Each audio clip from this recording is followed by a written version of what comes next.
ഡൽഹിയിൽ സംപൂജ്യരായിരിക്കുകയാണ് കോൺഗ്രസ്. തുടർച്ചയായ മൂന്നാം തവണയും കോൺഗ്രസിന് അക്കൗണ്ട് തുറക്കാൻ കഴിഞ്ഞില്ല. 15 വർഷത്തോളം ഭരിച്ച രാജ്യതലസ്ഥാനത്ത് വലിയ തിരിച്ചടിയാണ് കോൺഗ്രസിനുണ്ടായത്.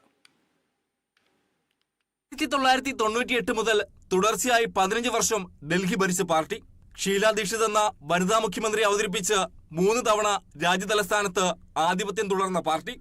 എന്നാൽ ഇന്ന് സംപൂജ്യരായിരിക്കുകയാണ് കോൺഗ്രസ്. വലിയ മുന്നേറ്റം പ്രതീക്ഷിച്ച തെരഞ്ഞെടുപ്പിൽ ഒരു സീറ്റ് പോലും പാർട്ടിക്ക് നേടാനായില്ല. 2013 ആം ആദ്മിയുടെ വരവോടെയാണ് കോൺഗ്രസിന്റെ പ്രഭാവം ഡൽഹിയിൽ മങ്ങി തുടങ്ങിയത്. അന്ന് 8 സീറ്റുകളാണ് പാർട്ടി നേടിയത്. ആം ആദ്മിയുമായി ചേർന്ന് സർക്കാരുണ്ടാക്കിയെങ്കിലും 49 ദിവസം മാത്രമായിരുന്നു ആയുസ്. 2015 നടന്ന തെരഞ്ഞെടുപ്പിൽ ആം ആദ്മി 67 സീറ്റും BJP 3 സീറ്റും നേടിയപ്പോൾ കോൺഗ്രസ് ചിത്രത്തിലുണ്ടായില്ല. 2020 അത് ആവർത്തിച്ചു.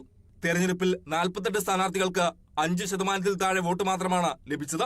2003 48% ഉണ്ടായിരുന്ന വോട്ട് വിഹിതം 2020 4.3% കുറഞ്ഞു.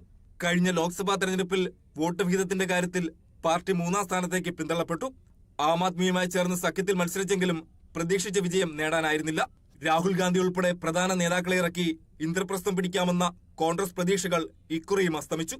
BJP തരംഗത്തിൽ ഡൽഹിയിൽ പ്രബല പാർട്ടിയായിരുന്ന കോൺഗ്രസ് അക്കൗണ്ട് തുറക്കാനാവാതെ തെരഞ്ഞെടുപ്പ് ചിത്രത്തിൽ നിന്നും മാഞ്ഞു.